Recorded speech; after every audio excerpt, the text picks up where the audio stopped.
Bom dia a todos, bom dia a todas. Primeiramente, eu quero agradecer ao professor Gildo, Gildo Magalhães, por essa oportunidade de estar aqui mediando esta mesa, né, do 2º Congresso de História da Ciência, Desafios Contemporâneos. É um evento assim muito grande, que envolve várias áreas, e aqui a gente vai participar da mesa redonda sobre o tema Políticas de Ciência e Tecnologia e os Museus de Ciências. A minha formação, eu sou bióloga, tá? Eu trabalho na área de museologia e educação ambiental e trabalho no Instituto Biológico, no Centro de Memória que temos lá.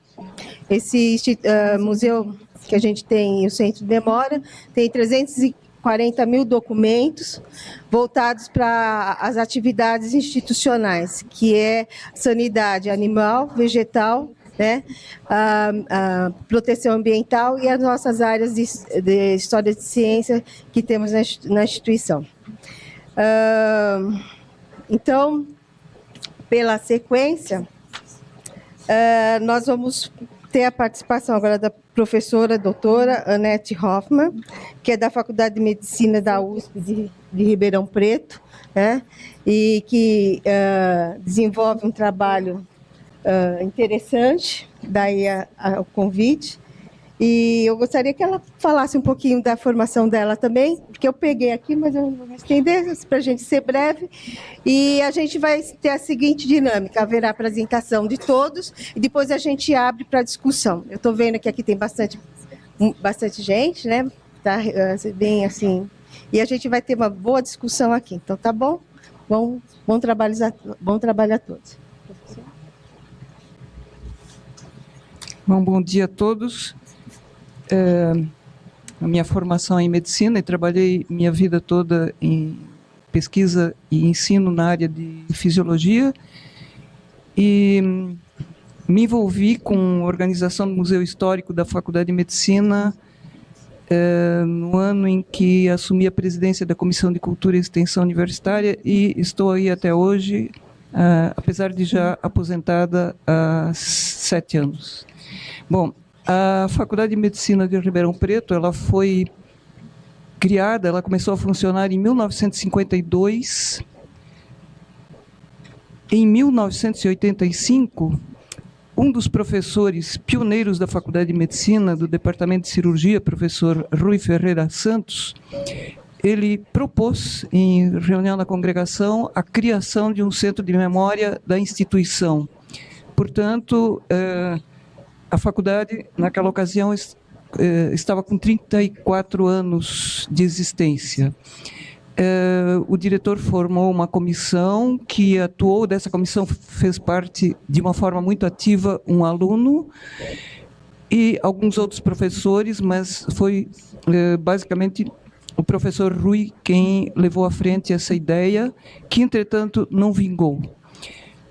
Até que, em 1997, quando foi criada a Comissão de Cultura e Extensão, eu assumi essa tarefa, né, de reativar essa ideia de criar um centro de memória,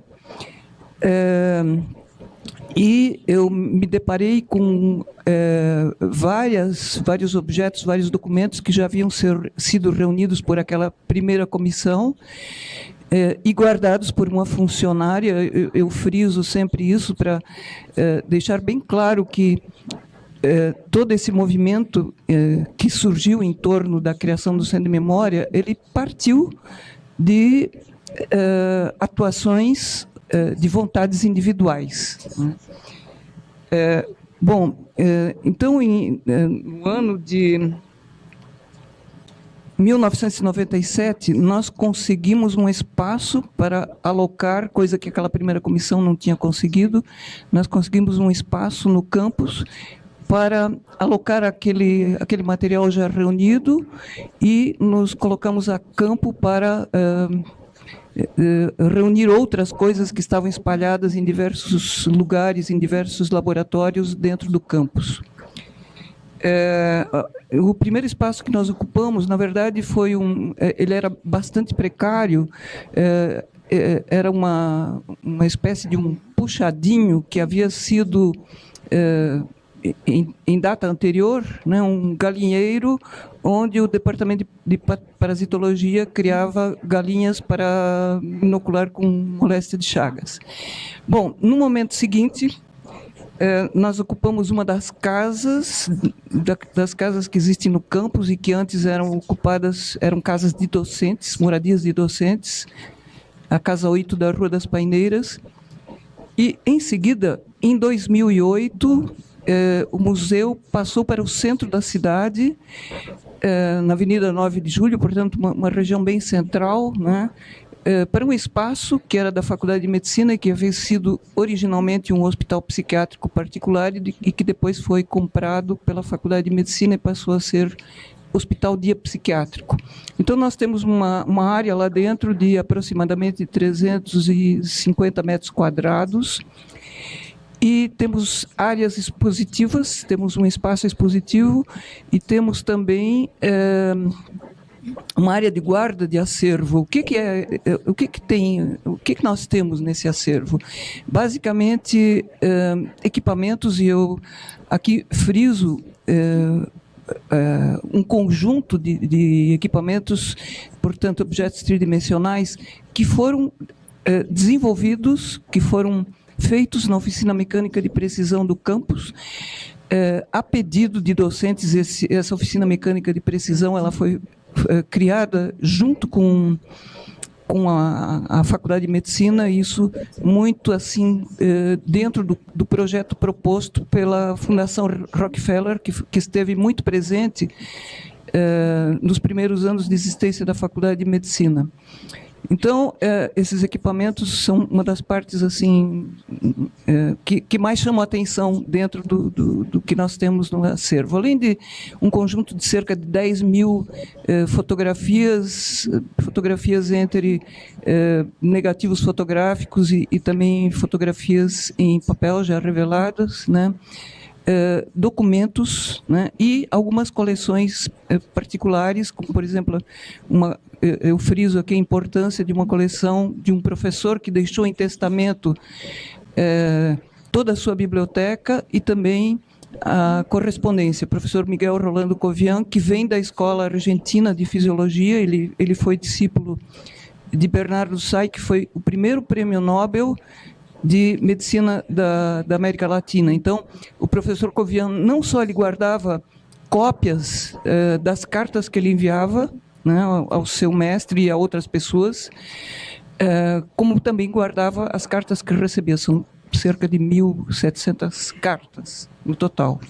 E algumas outras coleções menores também de professores, né, que foram deixadas por familiares.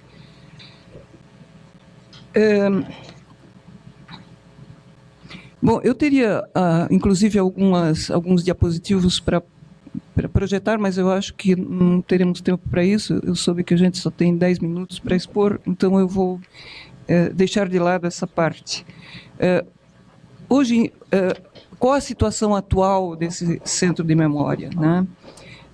Nós temos o Centro de Memória e Museu Histórico, ele foi reconhecido pela instituição, porém ele não está inserido, né, no corpo, burocraticamente na instituição.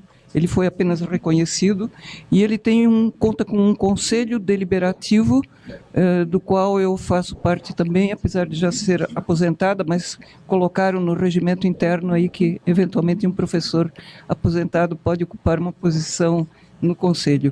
Bom, então, tem um conselho deliberativo, mas não há quem execute as coisas que são de reuniões desse conselho.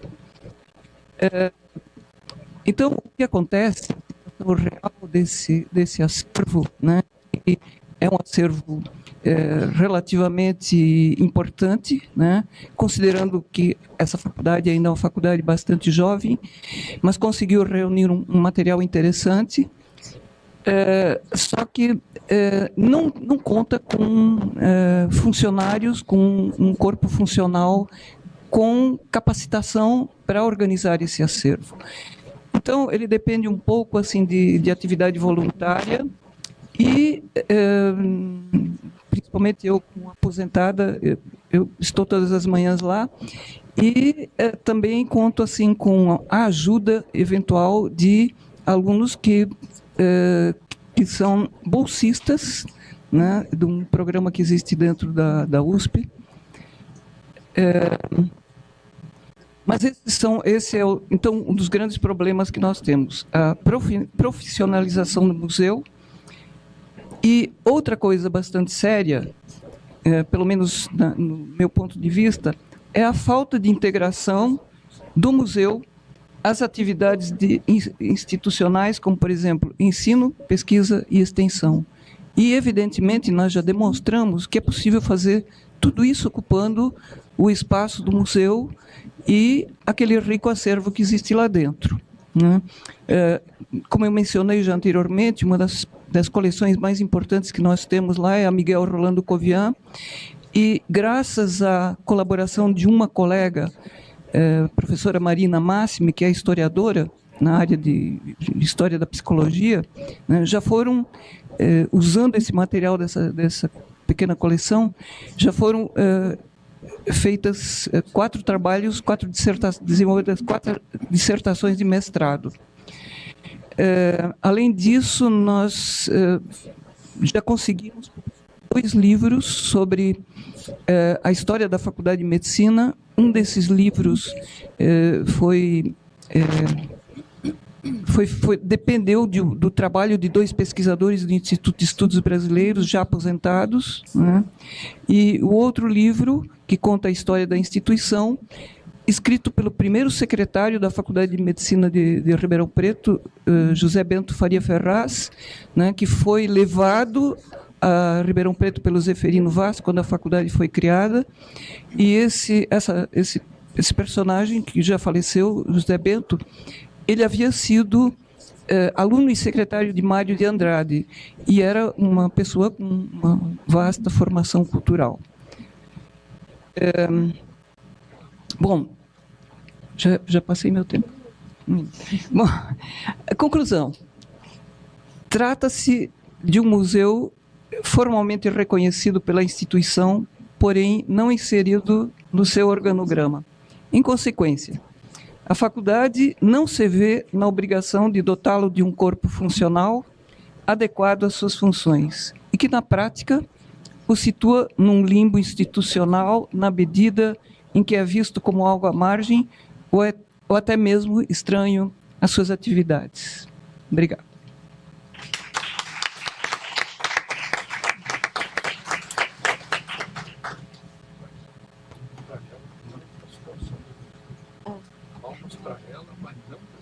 Isso. Então, professora Nete, muito obrigada pela apresentação rápida, né? A gente, quando gosta de uma coisa, a gente quer apresentar aquilo, né? E a gente que trabalha na área de ciências biológicas, se não tem a parte de ilustração, para a gente fica meio difícil, né? Se não tem esse positivo. Mas a gente consegue, um dia a gente chega lá. Bom, agora eu vou convidar a professora, a doutora Cristina Cerezo, do Museu Nacional, para fazer a apresentação. Bom dia a todos. Gostaria de agradecer, então, ao professor Gildo e a organização pelo convite.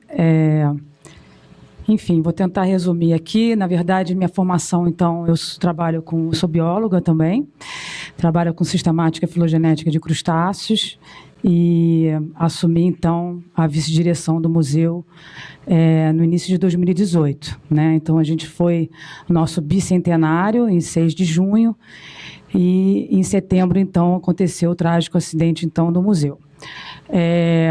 Então, o Museu Nacional é um primeiro museu de história natural, né, do Brasil, tem uma importância histórica muito grande.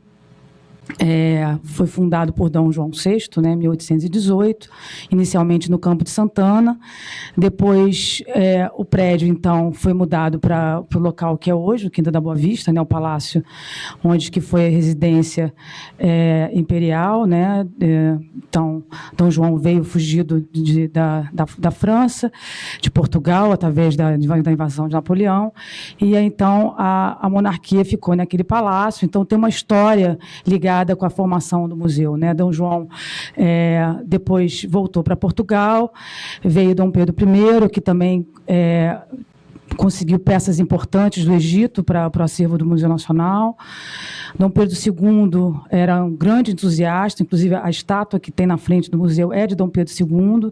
Ele era um grande amante das ciências, então ele fez muitos contatos na Europa, trouxe acervos do Egito, peças importantes inclusive do herbário, né? Nós temos hoje em dia um dos primeiros herbários do Brasil, é o do Museu Nacional, com cerca de 500 escatas. Princesa Isabel também tem a parte também de coleta de escatas. A Leopoldina, né, a esposa de Dom Pedro I, era entusiasta das mineralogias, então ela tinha todo um contato e também coletas nesse ramo. Então, se mistura essa questão da monarquia com o início do museu, né, isso dá um valor histórico muito grande ao museu. Bom, atualmente, então, a gente tem a parte de pesquisa que é extremamente forte. Nós temos 6 programas de pós-graduação, né, nas áreas de antropologia social, zoologia, botânica, linguística, patrimônio geopaleontológico, né, da área de geologia. E os programas começaram ainda no final da década de 60, então o primeiro programa é o de antropologia social, que é um programa reconhecidamente 7 desde o início, então é de ponta, de 68, né? Depois vem os programas de zoologia e botânica, na década de 70, hoje em dia o programa de zoologia está com nota 6, e depois vem os outros programas menores, mas que não de menos importância, estão se estabilizando. Então, é linguística, arqueologia também. E então, isso é a nossa parte de pesquisa e ensino, que é extremamente importante, que é o que faz gerar conhecimento, e é o que, hoje em dia, a gente tenta também explicar que o museu não é só exibição por si só e as peças. Então, a gente está sempre com o corpo docente, trabalhando com essas peças, estudando esse material enfim, a força motriz até para a gente reconstruir, né? 2 de setembro, então, é um dia, né, que vai ficar marcado na história, né, da comunidade do museu, eu acho que de todos os brasileiros, com esse grande incêndio. A gente perdeu muita coisa dentro do palácio, né? Além das exposições, a gente tinha coleções importantes como da entomologia, né, de insetos, praticamente foi toda ela afetada, porque a coleção mesmo, o grosso dela estava dentro do palácio. Coleção de malacologia, são as conchas. Aranhas e opilhões também foram bastante afetadas, na verdade, praticamente se perdeu todo, porque esse material é muito frágil, então é complicado. Agora, arqueologia, antropologia biológica, né, crânios e tudo isso, a gente está conseguindo retirar bastante coisa. O resgate tem já há 6 meses que a gente está trabalhando com esse material de retirada, né, do material do incêndio. A gente está conseguindo recuperar bastante coisa. É importante dizer... Vai me avisando o tempo, tá? Que eu não estou muito preparada com o time. É importante que logo depois do incêndio, a gente teve forte apoio, né, de instituições museais importantes, né, como o ICOM, que é o International Committee for the Museums, né, o IFAM, que é o Instituto Brasileiro de Museus, a Unesco, né, que é a instituição internacional que veio imediatamente após o incêndio, e o IFAM, né? O museu é tombado pelo patrimônio cultural desde 38, então o IFAM foi criado em 37, em 38 o museu foi tombado, então logo nos primórdios do início do IFAM, o museu foi uma das primeiras, né, instituições a serem tombadas, e isso tudo foi, enfim, faz parte, então, dessa gerir o museu, né? Então, apesar de ele ser da UFRJ, nós entramos na UFRJ em 1946, tem essa questão de ser um museu nacional, né? Ele tem uma coisa maior do que a universidade, muitas vezes, então, foi muito interessante ter esse apoio, né, dessas instituições para conseguir a gente estar articulando. A vinda da Unesco foi super importante, uma vez que o próprio governo, acho que nunca deu devido atenção ao museu, entendeu? A gente fez os 200 anos, nenhuma autoridade veio na festa, né, no momento de festa, de celebrar 200 anos da casa, a gente não teve o reconhecimento, e depois o museu pega fogo, e aí sim, aí as pessoas vão botar a mão na cabeça e vão dizer, caramba, realmente queimou, a gente vai ter que estar lá. Tanto é que o Ministério da Cultura estava lá no dia seguinte, e foi aquele bafafá todo. Então, assim, é incrível como precisa, de fato, acontecer uma catástrofe para as pessoas, de fato, se conscientizarem, né, do valor, e aí realmente perdeu muita coisa. Mas, assim, essas instituições que eu falei, juntamente com o corpo docente, com os alunos, o corpo técnico, né, nós temos uma seção de assistência ao ensino que data de 1927, é a primeira assistência ao ensino de museus, que foi fundada por Roquete Pinto, que foi um grande pensador e educador dessa época. E, então, é uma seção super forte, que comunica o museu, expõe toda essa parte de ensino. Temos uma seção também de museologia, também muito engajada, com museólogos, estão trabalhando. A gente tem 2 exposições hoje em dia já em cartaz, uma na Casa da Moeda, o Museu da Casa da Moeda, no centro do Rio, inclusive, que foi a Casa dos Pássaros, os primórdios do museu, então a gente voltou às origens ali, e com o resgate do museu, e depois a gente também está no Centro Cultural Banco do Brasil com o resgate. Na verdade, na Casa da Moeda é a expedição da Antártica, feita pela equipe do Museu Nacional, pelo professor Kellner. Então, a gente está, assim, muito engajado em reviver o museu. Assim, o nosso lema é "O Museu Vive", é um trabalho árduo, tem muita coisa a ser feita, a gente já tem uma verba da Unesco já com a UFRJ, esses 5 milhões é para um projeto executivo inicial. Temos já 10 milhões também que foi para o escoramento, né, para essa parte inicial do prédio. E é uma grande luta, né? Então, assim, a gente ia continuar na mídia, continuar sensibilizando, né, as autoridades, tá com esses parceiros, né, inclusive a parte internacional, que é super importante, porque eu acho que o brasileiro muitas vezes não dá valor. A comoção internacional foi enorme, a gente continua tendo esses apelos, as pessoas querendo ajudar, a Smithsonian, Londres, Canadá, França, Itália. Então, assim, todos estão aí. Isso dá sempre muito visibilidade e suporte para a gente continuar achar que enfim, o prédio, como algumas pessoas falaram, que é um prédio que tem mais que demolir e que a UFRJ não consegue realmente tomar conta disso. Então, a gente está nessa luta aí para se manter com a dignidade e fazer um novo museu aí para todo mundo. É isso.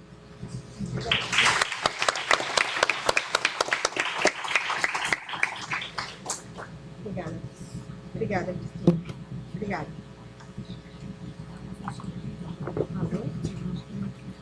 Bom, agradeço a professora Cristina e vou convidar agora a Maria Isabel Landim, do Museu de Geologia aqui da USP, né? Alô? Alô? Ah, tá. Então, agora... Pode baixar? Seguindo a Maria Isabel Landim, do Museu de Zoologia da USP, né, para passar a experiência e as atividades do museu. Bom dia a todos. Alô, bom dia. Está funcionando? Tá. Eu, antes de mais nada, queria agradecer muitíssimo ao professor Gildo por me convidar para compor essa mesa. Eu acho que a gente está num momento muito importante para discutir políticas para museus de ciências. Eu preciso dizer que, na verdade, eu aqui represento, quando a gente fala Museu de Ciências, a gente engloba uma diversidade muito grande de instituições, e aqui eu represento um grupo, né, ao qual a professora Cristina também representa, que é um grupo que eu poderia chamar de museus de história natural, tá? Esses museus, eles têm uma peculiaridade, que é ter a centralidade das suas atividades em torno das suas coleções, tá? Ao contrário da experiência da professora Nete, o Museu de Zoologia da Universidade de São Paulo é um dos 4 museus estatutários da USP. Então, ele tem uma estrutura administrativa igual a qualquer unidade de ensino na Universidade de São Paulo. Nós temos todas as comissões estatutárias. O Museu de Zoologia tem 2 programas de pós-graduação, um em Sistemática, Taxonomia Animal e Biodiversidade e outro interunidades em museologia, que ele compartilha com os 4 museus estatutários da Universidade de São Paulo.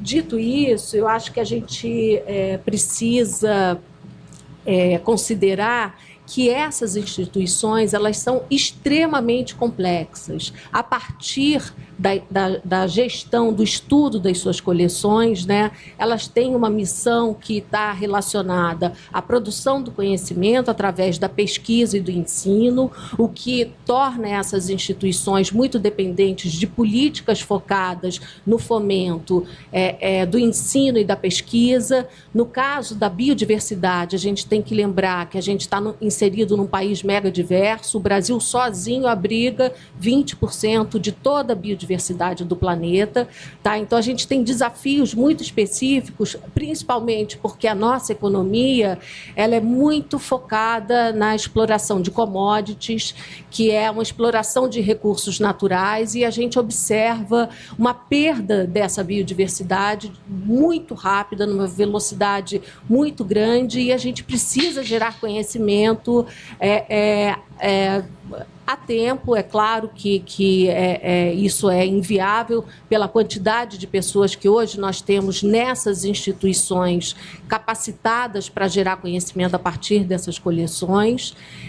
Esse é um desafio muito importante que a gente precisa ter em mente. Precisamos formar novas gerações de sistematas e taxonomistas. O dinheiro da pesquisa que entra nessas instituições, principalmente em museus universitários, como o Museu Nacional e o Museu de Zoologia, ele vem basicamente da área da pesquisa, por meio de projetos dos professores, que pode chegar a metade, ou às vezes, dependendo da época, né, de 1/3 até a mais da metade do orçamento que a própria universidade dedica para essas unidades, orçamento de custeio, né? Lembrando que a manutenção das coleções requer um dispêndio considerável em relação a isso. Esse dispêndio ele vem de várias formas, desde qualificação de recursos humanos até as questões prediais, adaptação dos prédios, né, para as questões ligadas a várias questões de segurança, como incêndio, que é uma delas, tá? E no Brasil, o que a gente tem visto é que as esferas superiores têm atendido às necessidades das nossas instituições por meio de grandes acontecimentos, como foi o incêndio do Butantã, por exemplo, aqui em São Paulo, onde se abriu um edital de infraestrutura da FAPESP que contemplou, por exemplo, toda a reforma elétrica do prédio do Museu de Zoologia, que é um prédio da década de 40 do século passado, né? Então, a gente precisa, na verdade, pensar que essas coleções elas têm um valor intrínseco suficiente. Não existe como produzir conhecimento sobre a biodiversidade sem o estudo das coleções, tá? Uma outra coisa importante que eu acho que a gente precisa ter é que, por exemplo, hoje estima-se que existam 3 bilhões de peças depositadas em museus de história natural no mundo inteiro. E aí as pessoas podem pensar, mas precisa de tanto material, para que tanto museu, alguma coisa nesse sentido? Mas a gente tem que considerar que essas coleções elas não se sobrepõem. Cada coleção representa um esforço amostral, tanto no que diz respeito à área geográfica, quanto ao tempo, em que época da história esses espécimes foram colecionados, e elas, na verdade, elas são complementares se a gente quiser conhecer a história da biodiversidade no nosso planeta. Principalmente porque, como eu disse, a gente está vendo áreas naturais sendo apagadas, né, desaparecendo da noite para o dia. Então, muitas das respostas para os problemas que teremos para resolver no futuro estão depositadas no acervo que essas instituições guardam. E elas, para sobreviver, precisam de políticas especiais, não só para pesquisa e salvaguarda das coleções, como também para uma outra área que aumenta a complexidade dessas coleções, que é a questão da difusão da comunicação, que vem muito forçada, muito claramente por meio das exposições, mas que nos coloca também numa situação muito contraditória, muitas vezes, porque a gente tem que dialogar com diversas esferas políticas ligadas tanto à área de educação, à área de ciência e tecnologia, como à área da cultura. E muitas vezes, para, por exemplo, submeter um edital na área da cultura, a gente precisa quase disfarçar que a gente não é instituição de pesquisa, porque se a cultura sente cheiro de pesquisa, os nossos projetos não são aprovados. Tá? Então, isso traz uma complexidade muito grande.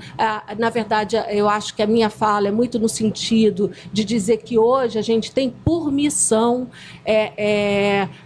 ajudar a sociedade a compreender o valor intrínseco das coleções biológicas. A gente não pode se dar ao luxo de perder esses registros.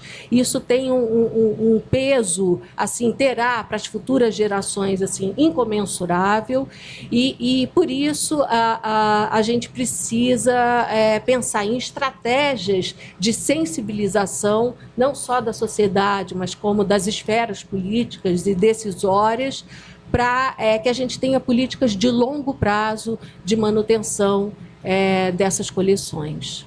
Eu acho que era basicamente isso.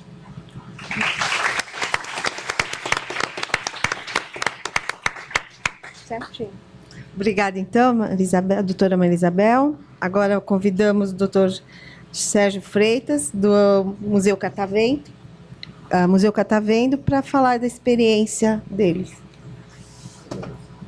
Primeiro, o grande prazer em estar no meio acadêmico que frequentei quando universitário e depois praticamente não frequentei, mas um grande prazer.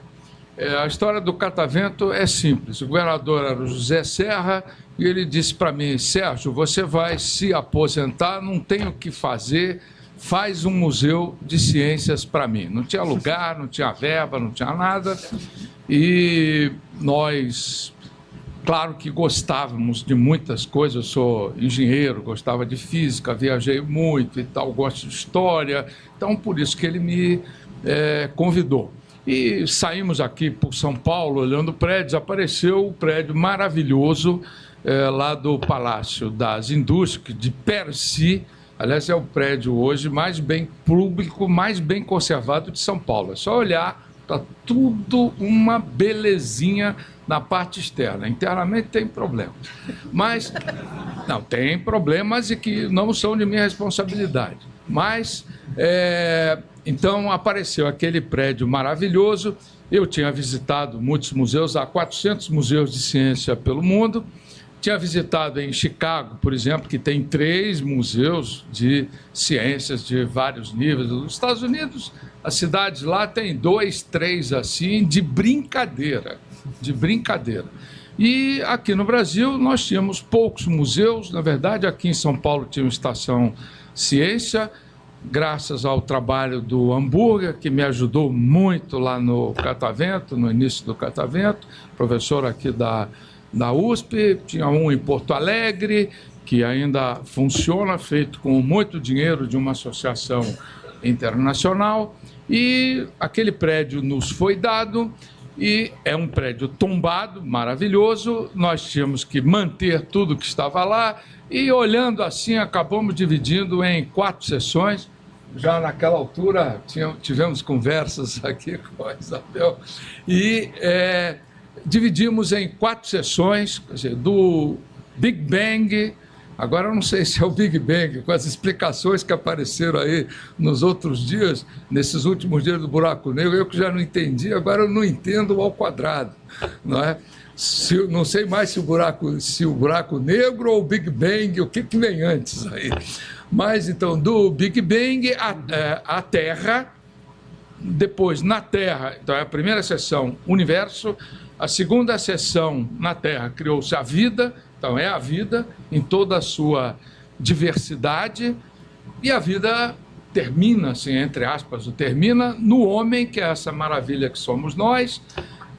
Então, a vida vai até o homem, e depois o homem desenvolveu um monte de coisa aí, algumas boas, algumas ruins. Eu chamei a sessão em homenagem ao Camões de Engenho, já tanto me ajudaram a Engenho Arte, então eu chamei de Engenho. E em cima pus uma sessão sobre sociedade. Então são 4 sessões, né? Universo, vida, engenho e sociedade. E tive a felicidade de ver até essa divisão, que para mim foi original, mas talvez eu tenha me inspirado aí em muita coisa que eu vi pelo mundo. Mas já depois alguém seguiu aí nessas águas. Bom, e aí como fazer o museu? Outro dia nós fizemos 10 anos, publicamos até um anúncio no jornal. Eu peguei a lista inicial, porque qualquer coisa cabe no catavento. Eu posso fazer sobre Machado de Assis, posso fazer sobre Mozart, posso fazer sobre xadrez, posso fazer sobre matemática. Então, o que colocar lá dentro? Dividimos nessas 4 sessões, depois fomos anotando uma porção de coisa. E qual foi o critério de seleção? Muito foi encontrar, é tudo prático, procuro ser prático no que faço. Primeiro, consciência das limitações financeiras, que é uma coisa que aqui no Brasil não é comum. Vocês veem, atravessando a rua lá do Catavento, tem o Museu da Cidade de São Paulo, o prédio só ali onde era o gasômetro, tem 25 mil metros quadrados, construíram um prédio novo, um besteirol, desculpem falar essa palavra aqui no ambiente sagrado da USP, mas um besteirol muito grande, não tem estacionamento, enterraram mais de 100 milhões lá, e é um besteirol aquilo. E me irrita realmente bastante. O Catavento gastou muito menos. Tá?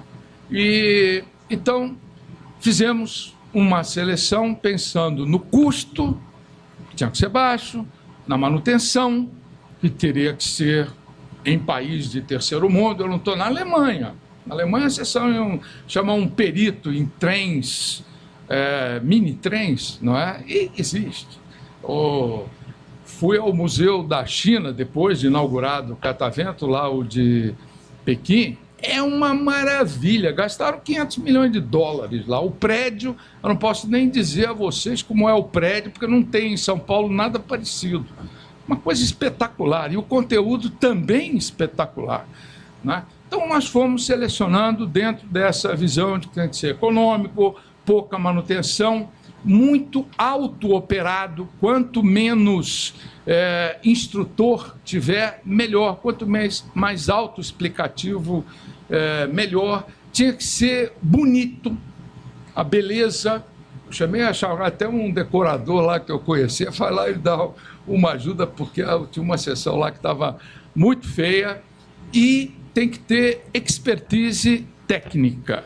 Quer dizer, nós, por exemplo, a sessão nossa de astronomia foi feita com o Instituto de Astronomia da USP, porque eu não quero amanhã dizer que a aranha tem 6 patas e alguém da biologia diz que tem 8, ou que a estrela Eta Carina, que a USP aqui tanto adora a Eta Carina, não é? Fez estudos especiais, tem lá um painel sobre a Eta Carina, mas a USP me adotou e fizeram um trabalho espetacular conosco lá. A sessão de astronomia nossa é muito bonita.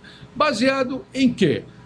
Nos muitos museus que eu já tinha visitado, que visitei por ocasião daquilo e procurando não fazer bobagens que fossem evidentes. Então, hoje, o museu é bastante conhecido, recebe lá dentro 700 mil visitantes ano.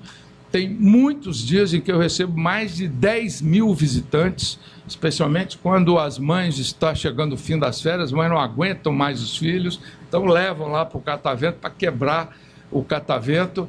A manutenção, portanto, é um problema importante, a simplicidade, e nós, então, tivemos essa preocupação de fazer uma coisa bonita, agradável, quero que o visitante saia feliz. Eu tenho uma característica diferente de alguns dos museus que eu vi aqui, que tem um material de sabor histórico tremendamente importante, de valor histórico tremendamente importante. Quer dizer, eu não quis ter isso no catavento. Tenho alguma coisa lá, porque numa certa altura, aquele museu que havia aqui, Museu de Ciência, que havia aqui no terreno da USP, o Alckmin era governador e pediu, olha, bota isso lá, porque eu preciso daquele prédio para fazer uma ETEC. Então, nós recebemos algumas locomotivas, distribuímos e mais outros equipamentos, mas não tiramos o caráter de coisa nova. Eu não tenho uma coleção importante, aliás, uma das minhas brigas com a Secretaria da Cultura é isso, que ele quer me impor uma série de regras que eu digo, poxa, eu não tenho a Mona Lisa aqui dentro, que é algo insubstituível. O que eu tenho aqui, até em tese, claro, vai dar trabalho, vai custar dinheiro, mas tudo é substituível que está lá dentro. Então, os critérios teriam que ser outros. Então, nós temos essa característica. Sofremos muito com os cortes que o Brasil inteiro está sofrendo. A situação econômica do Brasil é muito difícil. Eu trabalhei em economia durante muitos anos, conheço isso aí muito bem. Então, o Brasil está numa situação muito difícil e a gente tem que aceitar que vive num ambiente com muito menos recursos do que vivia no passado. Minhas verbas foram diminuídas, eu corri para o setor privado, eu conhecia muita gente do setor privado. Hoje, 1/3 do que eu gasto foi obtido no setor privado e também no relacionamento que nós fizemos. Hoje nós somos procurados nos oferecendo mais coisas do que eu posso aceitar. Mas uma coisa eu aceitei, através do professor Gildo, nós recebemos o mecanismo de antecítara, que eu fiquei admiradíssimo, e agora posso confessar aqui, quando eu recebi aquilo, eu falei, poxa, mas os gregos não eram assim tão mecânicos, não é? Os gregos eram artistas, guerreiros, etc., mercadores, comerciantes, mas artesãos, assim, para fazer um equipamento que prevê o eclipse da Lua, não era isso. Mas aí eu pesquisei na internet e tal, aqui no Brasil também, o pessoal de Santa Catarina era muito interessado nisso, juntamos tudo isso, vi que realmente era legítimo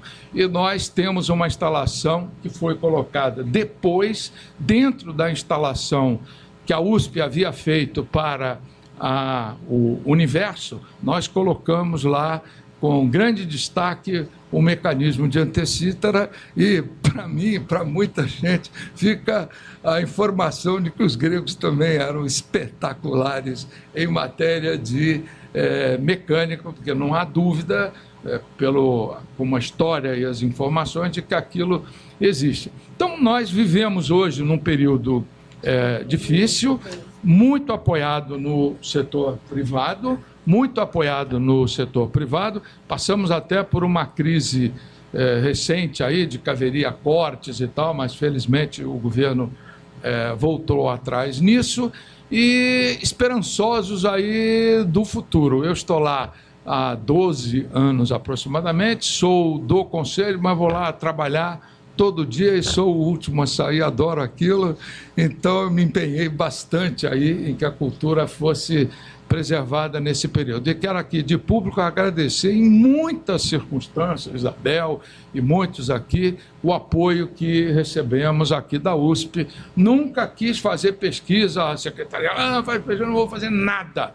Pesquisa vai na USP, vai nas universidades, eu não tenho estrutura para fazer isso, não vou gastar dinheiro público para fazer bobagem. Então, nós queremos que o visitante vá lá ache interessante, bonito, saia com pulga atrás da orelha.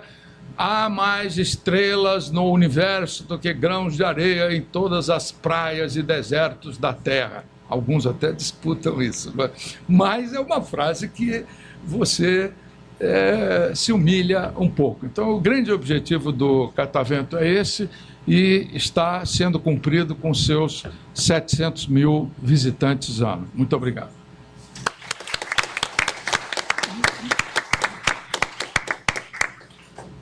Então, obrigada, né, a experiência do Catavento, que é bem assim um museu de ciência, né, que não tem uma reserva técnica como a nossa, mas ele abre a exposição, a expografia dinâmica para instigar os jovens a essa área, né, essa daí, instigar o jovem à área das ciências, né? Então, isso daí é gratificante. Eu participei da Estação Ciência, né, junto com o pessoal do Butantan, e para a gente era isso, né? Aquela criança que ia lá mexer, poder se interagir com a exposição, isso que é emocionante para a gente, né? Então, eu vou abrir para debate, né? Se os membros da mesa também quiserem perguntar um para o outro, então tem a liberdade. E quem quiser se manifestar, levanta a mão. Temos o microfone aqui.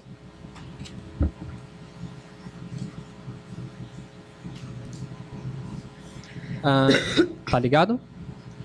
Primeiramente, bom dia para a banca e para todos do Congresso. Eu sou o professor Stefan, eu sou biólogo de formação também, doutor em História da Ciência, sou oriundo do Museu de Zoologia da USP, fiz pesquisa com o professor Gustavo Schmidt em carcinologia em crustáceos, e trabalho há muito tempo com alguns projetos que vão justamente nesse viés de sensibilização de um público mais jovem, em termos de curadoria, em termos dessa importância que tem a necessidade de conservação de patrimônio, no caso do Museu de História Natural, patrimônio específico das coleções. Com o professor Sérgio, eu encontrei 2 vezes ali perto do Parque de Ibirapuera, fazendo um projeto dos rios ocultos com o público mais jovem, que tive o orgulho e o prazer de o senhor participar, então agradeço novamente aqui a sua participação. Eu gostaria de saber, desses 2 pontos de vista de musealização diferente, o ponto de vista do Museu de História Natural, basicamente, e o ponto de vista de outro tipo de museu, quais programas, quais políticas públicas que vocês estão desenvolvendo nesse exato momento para poder, se existe, né, algo, para poder sensibilizar principalmente o público mais jovem, não o público acadêmico. Eu acho que é muito importante essa questão que vocês colocam do público mais jovem também. Obrigado.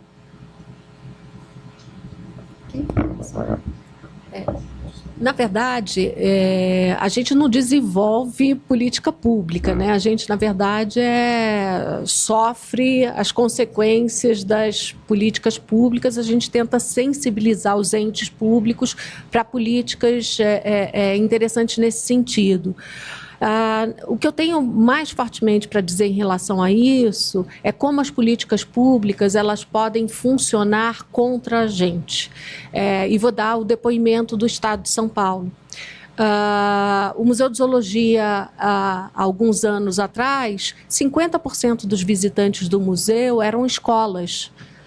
E com uma única canetada do governador do Estado de São Paulo, que privilegiou a presença das crianças dentro de sala de aula e parou de fornecer os ônibus, hoje o Museu de Zoologia, que tem um potencial incrível, recebe apenas 15% dos seus visitantes, é composto por grupos escolares, tá? Tanto de escolas privadas quanto públicas, o que mostra como que as crianças das escolas públicas, com uma questão de política pública, estão tendo pouco acesso a uma instituição que eu acho que o que a gente faz lá, de certa forma, é muito inovador, porque é muito inovador em termos de século XXI, que a gente promove um tipo de interação, que é a interação a partir do objeto, né, e entre as pessoas, né? O Museu de Zoologia, ele reformou, você deve conhecer a nova coleção, que é Biodiversidade, Conhecer para Preservar. A gente, não, obviamente, não tem nenhum item de tecnologia, é uma exposição que não tem nada de tecnologia, porque a linguagem o museu ocupa um nicho nesse espaço que é muito diferente, por exemplo, do catavento, que a gente respeita muito e acha que é muito importante que esse nicho seja muito bem ocupado, porque essas coisas se retroalimentam. O que a gente pensa no museu hoje em dia é o museu como meio de comunicação, e a gente sabe que as pessoas estão muito bombardeadas de informação de tudo quanto é área, e que a visita ao museu ela tem que ser interessante o suficiente para a gente colocar os nossos temas na pauta desses visitantes, que hoje não são os visitantes das escolas do ensino básico, o que eu lamento profundamente. Então, já fica uma coisa importante de que precisamos de políticas públicas, porque são essas pessoas que que precisam ser sensibilizadas sobre a importância da manutenção das coleções de história natural. No caso da nossa, eu esqueci de mencionar, mas é uma coleção centenária, porque ela vem do Museu Paulista, coleções privadas do Estado de São Paulo, que foram para o Museu Paulista, e do Museu Paulista se diversificaram, por isso que o museu não tem essa visão mais global de história natural, a gente só abarca uma disciplina, mas que ela é fundamental, a gente não pode abrir mão dela de forma alguma. Deixa eu só complementar. Enfim, o que a Isabel falou, realmente ter uma política pública assim, né, definida exatamente não existe. O que existe, por exemplo, o museu tem uma área de extensão forte e a gente cada vez mais está tentando ampliar isso. Então, por exemplo, a gente tem, agora foi lançado um programa que chama Jovem Cientista, que é justamente para meninos de 11 a 13 anos. Então, isso até está acontecendo junto com a ictiologia, com os peixes. Esse ano, então, foi uma turma grande, a gente já está tendo uma procura grande. Um outro programa é Meninas com Ciência, que começou com a geologia e paleontologia, e esse ano teve a marca de 1.000 inscritos, teve que ser feito um sorteio, isso porque já vem vindo já eu acho que é a 5ª edição, então acaba que começa a ficar no boca a boca, as pessoas vão conhecendo, vão gostando, então, assim, isso, de fato, tem uma procura grande, também na mesma linha, né, de um museu de história natural, voltado para realmente esse nicho, né, de estudar fauna, flora, biodiversidade, e é encantador, né, porque eu acho que tem realmente sempre uma garotada muito antenada querendo aprender, e acaba que é isso, você vai mexer com material mesmo, sem ser gadgets, então você, de fato, vai ver bicho, vai aprender a coletar, vai aprender a mexer, vai entender o que é uma chave dicotômica para você identificar material, e aí, se despertar, você acaba podendo continuar e, enfim, trilhar essa carreira. Então, a ideia é essa. Além disso, a gente tem praticamente todo final de semana a parte do sistema de ensino, as tendas que expõem a coleção do SAI, né, que é da assistência de ensino, para a população em geral. Então, a gente, obviamente, tem ainda essas coleções que se mantiveram, então o público fica super interessado, então monta-se aquários, caixas de insetos, e tem como mexer em peixe elétrico, e ver aranhas, né, então tem toda essa parte assim, prática, e o público em geral está ali. Agora, muito ali na Quinta da Boa Vista. Realmente, quando você vai para a Zona Sul, quase não existe esse tipo de situação. Então, de fato, tem que divulgar mais e fazer essa conexão aí com a população, né?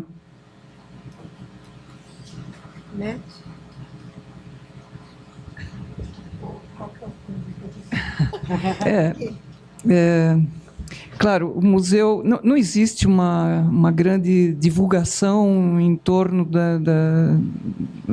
dos programas do museu.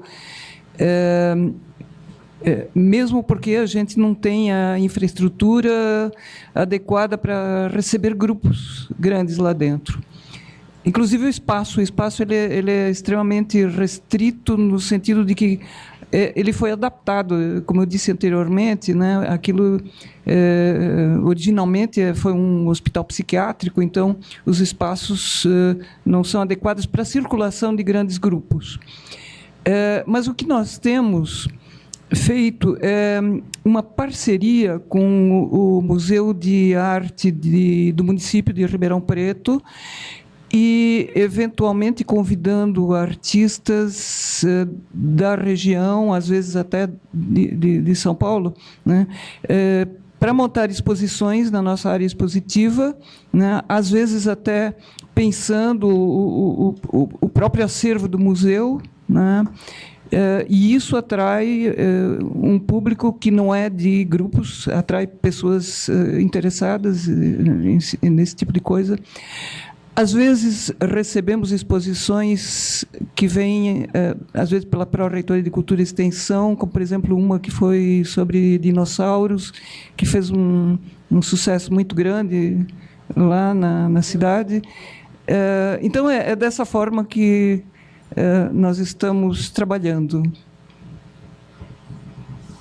Só para dar uma informação, da nossa visitação, 65% é espontânea e 35% é de escolas. E nós temos uma divisão de visitação muito atuante junto às escolas públicas, particulares, municipais, o SESC, que funciona ali do lado, a gente acabou fazendo um programa conjunto com eles, quer dizer, é uma visitação, uma estrutura de visitação muito ativa, não gosto da palavra proativa, mas é muito ativa, estimulando colégios de São Paulo a irem lá. Eu me lembro que quando eu estava montando o Catavento, eu visitei aqui na USP o Museu de Microbiologia, uma maravilha.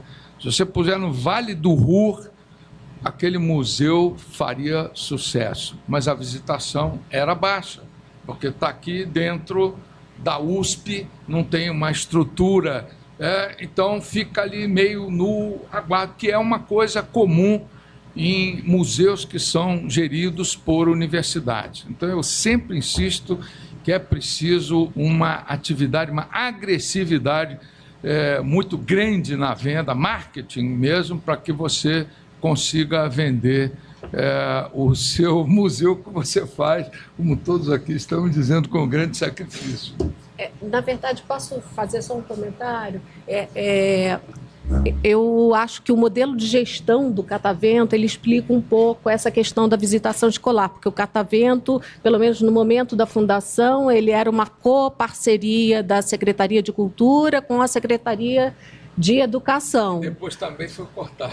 Mas isso explica um pouco claro. Essa capilaridade do Catavento junto às escolas, porque na origem dele ele foi criado pela própria, tinha recursos da própria Secretaria de Educação, o que não acontece com os museus universitários. Então, que torna toda essa parceria muito difícil, mas que às vezes políticas públicas muito simples que existiam anteriormente de estímulo aos professores de levarem as suas turmas para visitarem os museus. São Paulo é riquíssimo de museus de todas as tipologias e que merecem ser visitados pelas crianças, né? Mais alguém? Oi. Tá indo? Não sei. Oi. Foi. Então, a gente percebe um monte de ataque aos museus, né? Identifica, por favor, teu nome. Eu sou o Tandros, eu sou lá do MAI, do Museu de Arqueologia. E o Museu da Zoologia, a gente sabe que os próprios museus aqui da USP sofreram um monte de ataques da última gestão, da última reitoria, né? Queriam desvincular a gente da USP, inclusive, queriam que a gente entregar os museus para a Secretaria de Cultura. Queriam entregar os museus para a Secretaria de Cultura, queriam que não fossem mais da USP. Eu lembro do Zago falando que o museu não é para fazer pesquisa.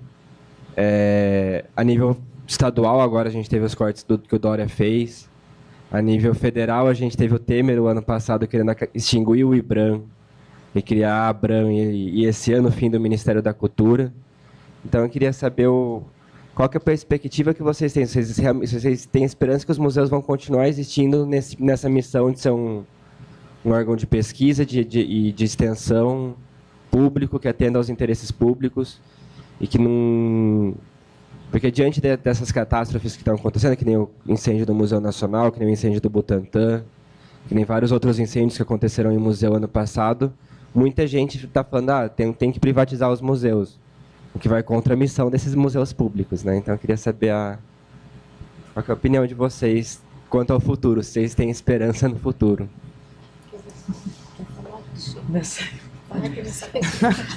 Bom, é uma pergunta realmente complexo, né? Logo que teve o incêndio do museu, eles queriam extinguir o IBRAM e criar a ABRAM, né? Isso, na verdade, não vingou. O IBRAM se articulou, escreveu, gritou, enfim, então as coisas se mantiveram. E daí mudou o governo, a gente agora está numa situação ainda mais misteriosa, né? Uma vez que cai o Ministério da Cultura também. Estava até comentando com a Isabel antes de entrar aqui que eu tive que pegar uma cola para saber o que tinha acontecido, na verdade. Virou o Ministério da Cidadania, que juntou, então, o esporte, desenvolvimento social e a cultura. O Ministério da Cultura tinha 33 anos de existência e cai agora numa cidadania, quer dizer, é uma situação insólita, né? Realmente deixa todo mundo inseguro, né? Mas eu acho que a gente tem que se unir, né? Eu acho que a grande jogada é institucionalizar e a união. Então, é isso. Os museus com esse interesse, né? Os museus como um todo, né?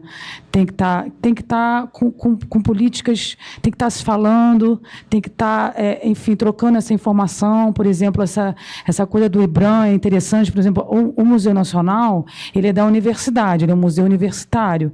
E a gente recebeu um apoio muito importante do IBRAM. Eles têm uma política já, entendeu, de integrar os museus. São 30 museus do IBRAM. Então, essa integração e falar a mesma língua e conseguir institucionalizar, isso dá muita força perante ao governo. Quando você fala sozinho, muitas vezes, é uma fala ali ilhada. Na hora que você junta mais, isso tudo te dá, eu acho, um potencial, né? Então, isso é uma visão que eu acho que é importante da gente estar... Enfim, esses encontros aqui, enfim, isso tudo é muito bom, fazer moções, ou enfim, né? E sempre ter as políticas, né? Uma coisa que a gente, por exemplo, dentro do Museu Nacional, a gente não tem ainda políticas de coleção, por exemplo. A Fiocruz, que é ligada ao Ministério da Saúde, eles já estão na frente, por exemplo, com políticas de coleções, inclusive de organizar. É muito importante, porque isso dá um sentido organizacional, e na hora que você realmente quer a informação e você precisa lutar para os direitos e tudo mais, você tem isso fácil à mão. Então, isso é um ponto. O segundo ponto é a questão internacional, né? A gente precisa, de alguma maneira, não sei nem de que forma, não sei, eu sinto isso como eu até falei antes da minha fala, como a gente teve esse apoio internacional. Agora, a gente, no momento, por exemplo, o TCU está em cima do Museu Nacional, né? O Tribunal de Contas da União, por conta do incêndio, eles estão fazendo uma auditoria e eles estão com uma lei, né, de 2009, que é regulamenta inventários de museu. Então, essa lei regulamenta que os museus têm que ter inventários, e eles querem enquadrar museus de história natural em que tem 5 milhões de insetos, que conte, né, que tem um inventário anual de contagem de inseto. Então, são coisas assim que você tem que explicar o que é fazer, né, um museu de história natural e o que é isso. E nós estamos hoje, dentro do Museu Nacional, tendo que responder e contextualizar entre todas as nossas coleções o que é Museu de História Natural, o que é gerenciar isso, entendeu? Então, assim, são coisas que a gente cada vez mais tem que estar com isso escrito, tem que estar com isso muito bem organizado, para que a gente consiga defender e explicar, enfim, cada coisa no seu quadrado, né? Então, são essas as colocações. Do ponto de vista aqui da USP, se a gente olhar a vinculação do Museu Nacional ao UFRJ, ela é uma vinculação diferente da vinculação dos museus estatutários na Universidade de São Paulo.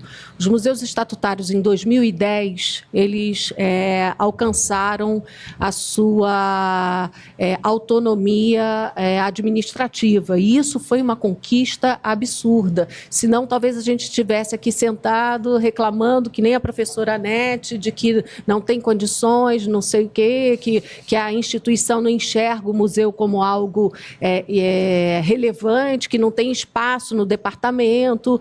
A grande diferença é que na missão institucional dos museus estatutários da Universidade de São Paulo consta pesquisa, ensino, extensão e salvaguarda de coleções. Isso é fundamental. Eu acho que os museus estatutários da Universidade de São Paulo, nessa conformação, eles estão numa posição privilegiada em relação a muitos museus universitários, que, em geral, estão vinculados a pró-reitorias de cultura e extensão, e aí eles têm uma dificuldade muito grande, porque nós temos, assim como o Museu Nacional, o desenvolvimento pleno de carreiras dentro dessa instituição, o que garante também a salvaguarda das coleções. A gente tem corpo técnico, corpo especializado, pessoas com doutorado na área olhando para essas coleções. Eu acho pouco provável que a gente consiga reverter. É claro que a gente, com o quadro da crise da universidade, que acompanha a crise do país, a gente teve um problema muito grande de redução do quadro dos docentes dentro dessas unidades, principalmente no Museu de Arte Contemporânea, no Museu Paulista, o que fragiliza um pouco essa questão da pesquisa, porque tem uma sobrecarga muito grande para esses poucos docentes de estarem à frente de todas essas atividades, porque a lógica da universidade depende de docentes à frente de todas as atividades que são desenvolvidas na unidade, né? Eu espero que isso não seja de forma nenhuma revertida.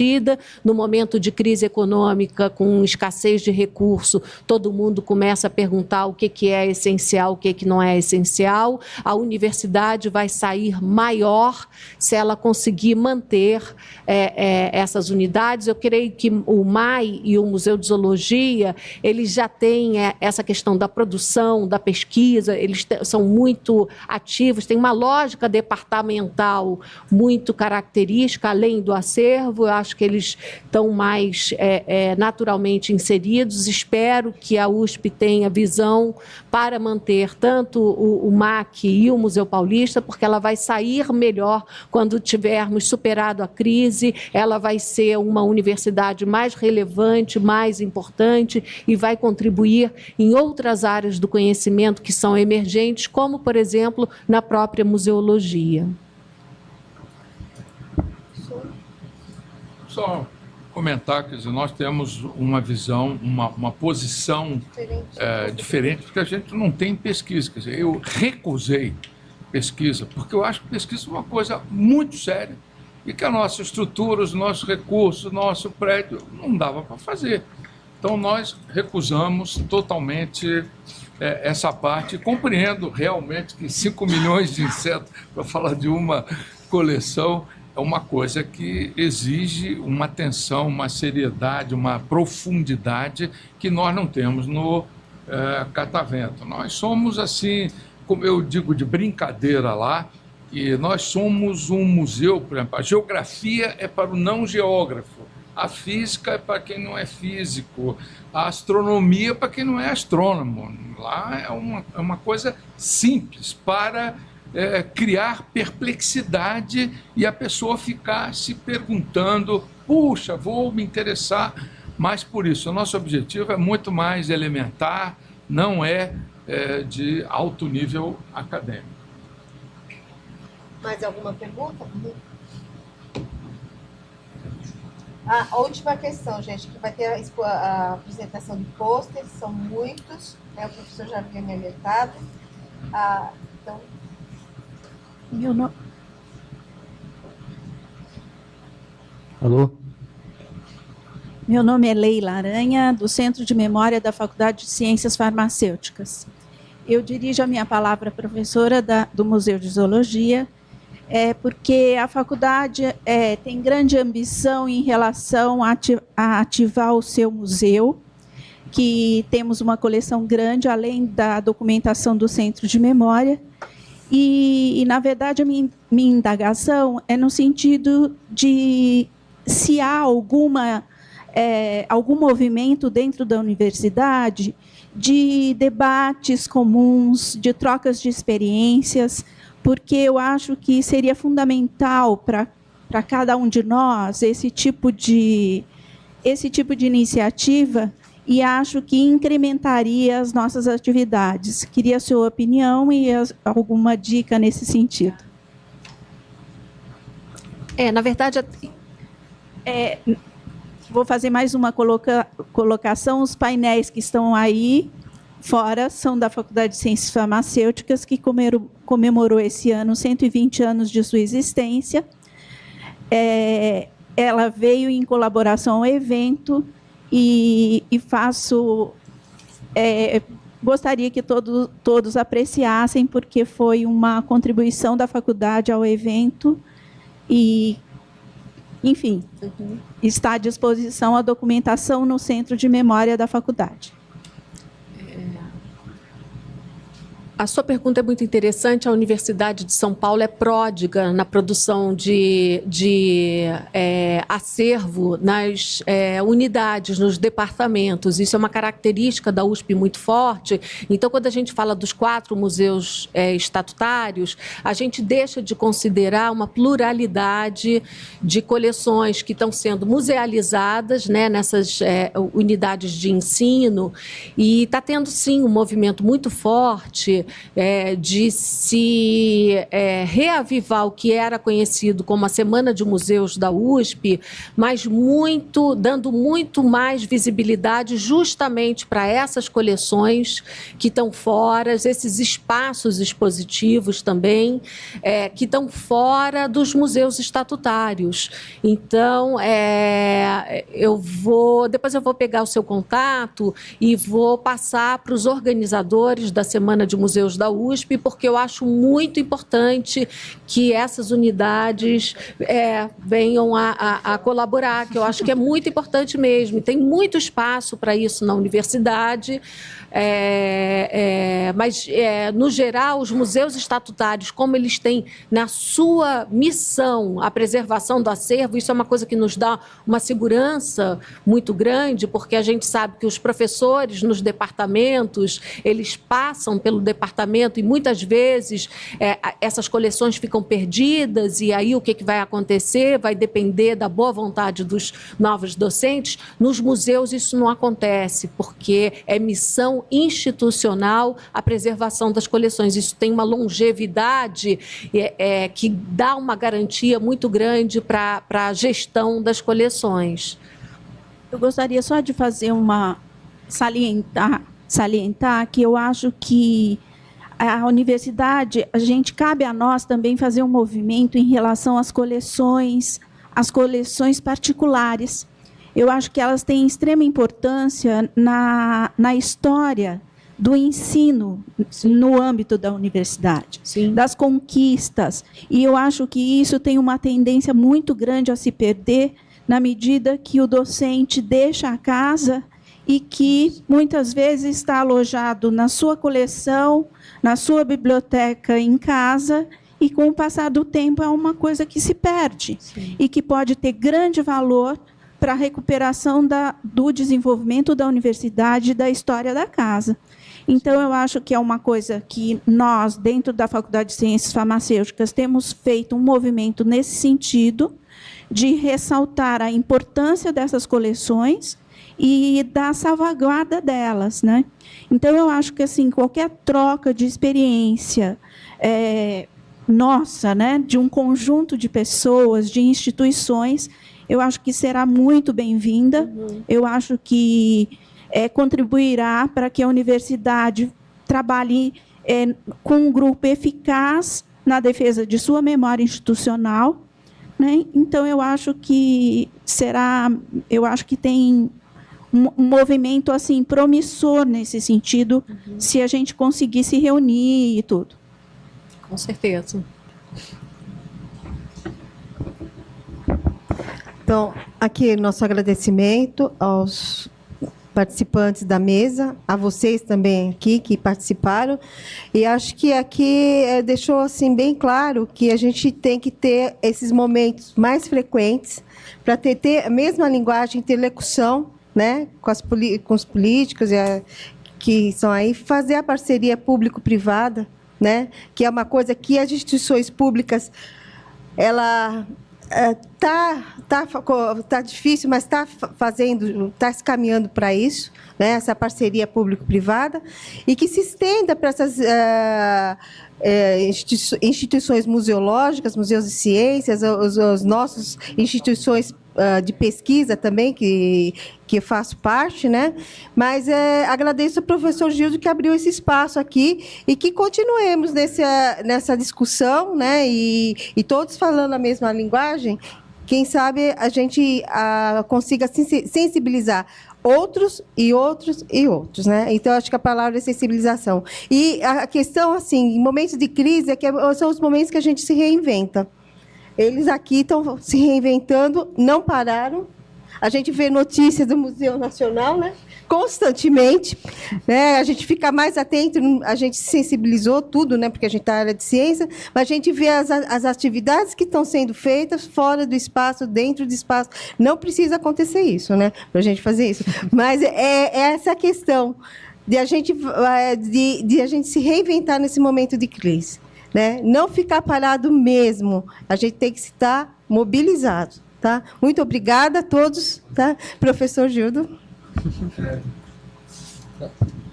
É só para relembrar que essa sessão foi transmitida pela TV USP e estará disponível através do YouTube dentro de muito breve. Então, a gente espera até que isso sirva para multiplicar a atenção que nós devemos a esse assunto tão importante. Obrigado.